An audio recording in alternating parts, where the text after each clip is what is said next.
Hi everyone. So today we had our consecration to Our Lady, and I was at the church, so I did it for myself and for my family as well, because in Toronto when we do it for the family.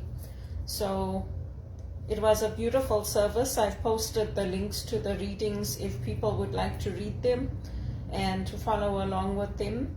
We're supposed to be having this eclipse here today, but it's overcast, so I guess we won't be getting to see it. I've seen an eclipse in Zimbabwe when I was growing up, so for me, it's not a big deal. I don't mind missing it. But over there, we didn't have all these protective glasses and all of that, so I don't know if it's the right way or the wrong way, but we took a mirror and we looked at the eclipse through the mirror. We had just a handheld mirror, and that's how we watched it.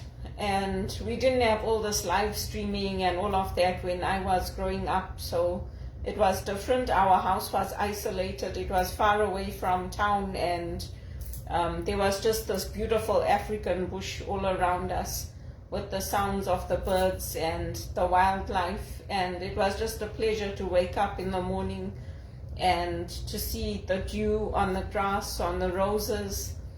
In the mornings I used to love to go out and cut the fresh roses from our garden and bring them in, arrange them, put them in vases around the house.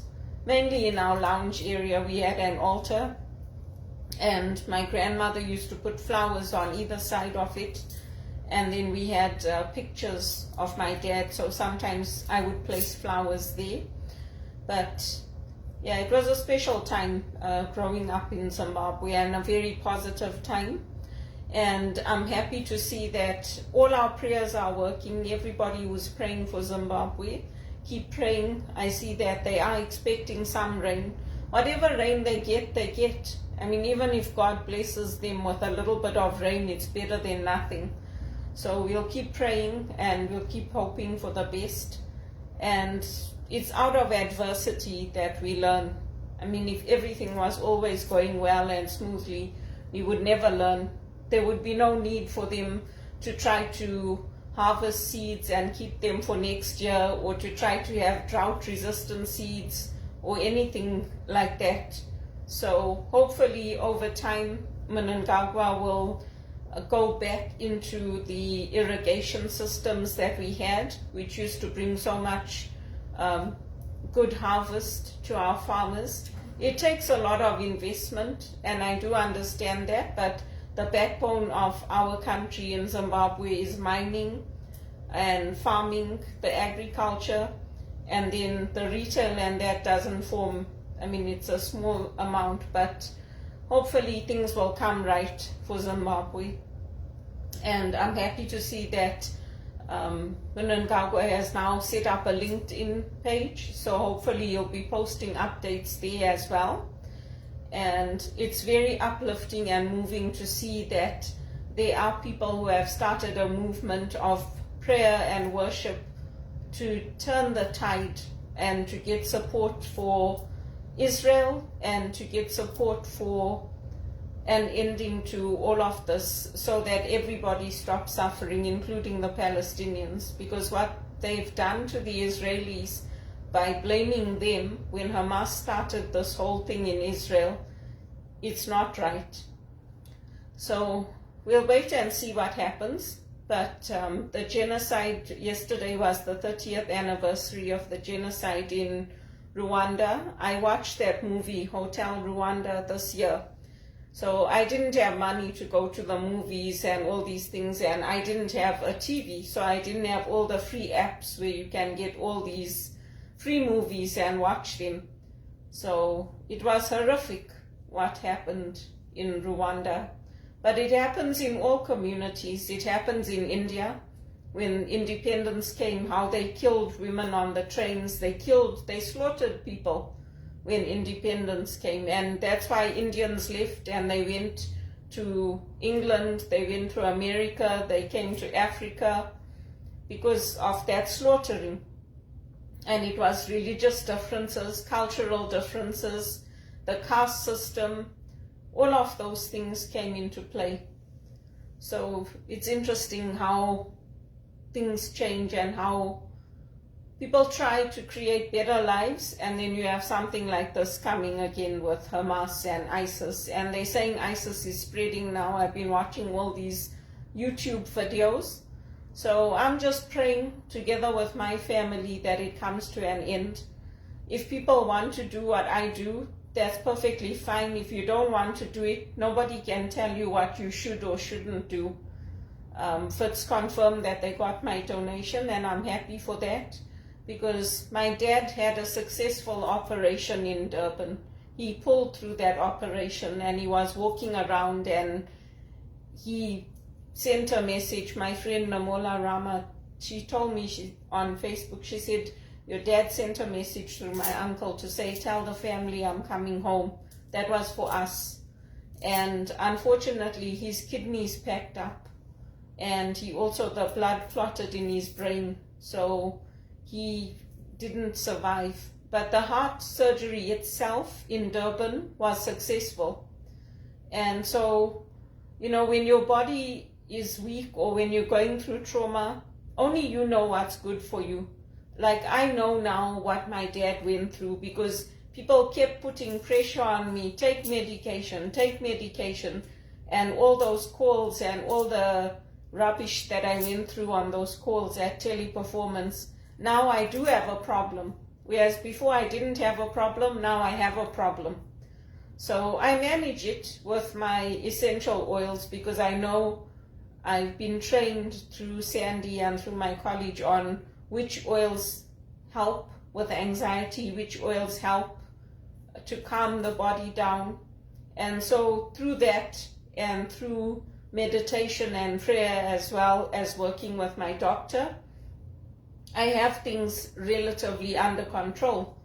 But at the same time, I'm trying to find a position where I won't have to be dealing with aggressive people and dealing with people who are going to shout at me and yell at me, and where my ears are going to be getting hurt and my throat and all that. So I'm praying that a good opportunity comes for me. I know that they hurt my sister and my mother in whatever has been done, and that's unfortunate, because whatever it is that has happened in my life, in my career, it's got nothing to do with them. And people should not bring them into it. If they want to address it with me, they should address it with me. And even my doctor said the same thing. They should leave my mother out of it, and they should leave my sister out of it, because it's got nothing to do with them. It's my career, and it's my choices, and it's my life. And even with regard to dating people or marrying people, it's got nothing to do with them. When my mom got married, she remarried, she made her own decision. When my sister and brother got married, they made their own decisions. They informed me that they're getting married, and I wish them the best. But it's the same thing with me. My career, my work, my spirituality, my choices about marriage or whatever, it's got nothing to do with them. I'm an adult and I make my own decisions. I don't seek their permission, and they did not seek my permission when they chose to get married. They just informed me that this is their choice and this is what they're doing, and that's it at the end of the day.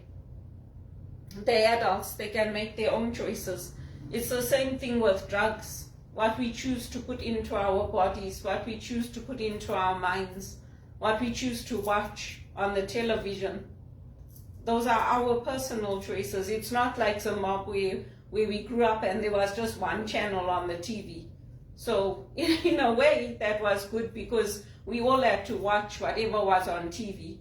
You didn't have a TV in your lounge and a TV in the bedroom and a TV somewhere else. We all sat and we watched whatever was on TV at the time. But today, people have a lot more choices. So we have to choose in these times of adversity what it is that we want to do. And we're blessed in Canada. We have enough priests. We have priests for all our parishes. But in England, it's not the same. There's one priest for 5 parishes. That's what people are telling me, my cousins and other people. So that's why for the Divine Mercy I prayed for vocations and asked for the help of Saint Benedict. Most people want to just live lives of peace. They don't want to have all these beheadings and bombings and all these kinds of things that are going on. And people know that women's rights have been hard won and hard fought for. And if you try to take those responsibilities of what the government should be doing away, there's going to be a pushback. We were raised to be responsible, to do our duties. And the rights part comes out of doing those duties. Once we do those duties and we're responsible citizens, then we have the rights as well. But anyway, we'll see how it goes. For me personally, if anyone was to ask me, are you going to go on demonstrations or go out, like even the processions and all that they have now at this time in the church, I wouldn't go.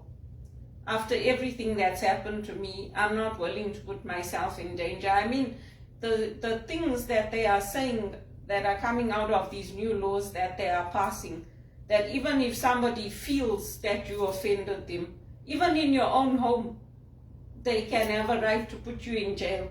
And this is in Europe for up to 7 years. I mean, it's ridiculous. I don't know where all of this is coming from, but I'm just praying that it stops and that people keep talking about it and that people keep raising awareness so that they're not able to do it, because it's ridiculous. It's absolutely ridiculous. I mean, that means that we can't even joke about things. Like, I watch Trevor Noah. I find him really, really funny. Other people won't like his humor. They'll like other comedians, but I like him. So does that mean we're going to have to start shutting down our music, our comedians, our theaters, everything? I mean, it's ridiculous what's happening. It's not just about what's happened to me now. It's about what's happening to thousands of people that are going through what I went through, where you can't even go to work and just sit and do your job without somebody causing a problem for you and stirring up the pot for you. So anyway, we had a beautiful service today, and it's one day at a time. But we have to keep praying for each other and keep praying for our communities, and that our Christian faith would be protected, because we do deserve it, just like every other religion. We deserve to have our Catholic faith and our Christian faith and our traditions protected. And we have very successful societies built up through Christianity. So people should consider what they're doing to us and what they're doing to me, instead of just telling me, just do your work, otherwise you'll be fired if you speak up. I never knew Canada was like that. I never knew, and once I found out what it was like, I told him, I don't want to stay here. I want to go back to England.